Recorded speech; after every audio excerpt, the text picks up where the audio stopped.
එහෙම දෙයක් කවදාවත් හිතුවේ නැහැ. ඒ දැන් කරන්න දෙයක් නැහැ නේද ප්‍රේණිත? මට හරිම දුකයි. කවුද ඒ තුන්වෙනියා?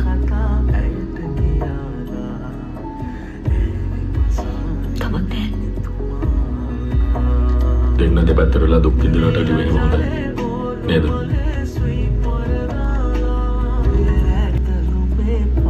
මට තේරෙනවා.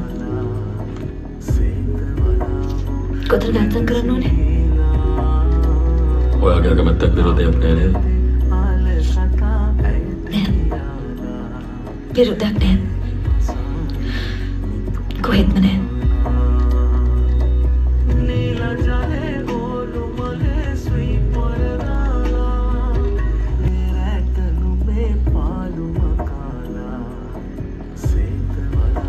හැම පිටුවමද?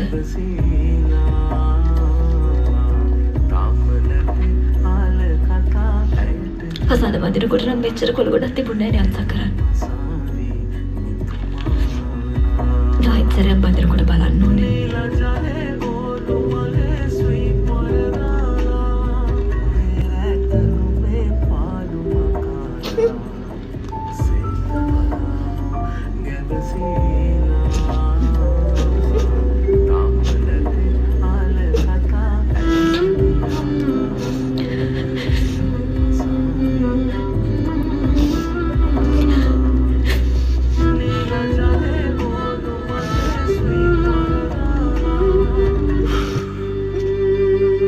ප්‍රණීත මේ ඔයාගේ පිටවලට එහෙම කියලා බලන්න.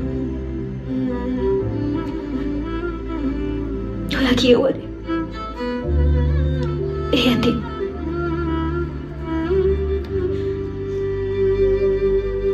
අපි කෝපි එක බොන්න යන්න.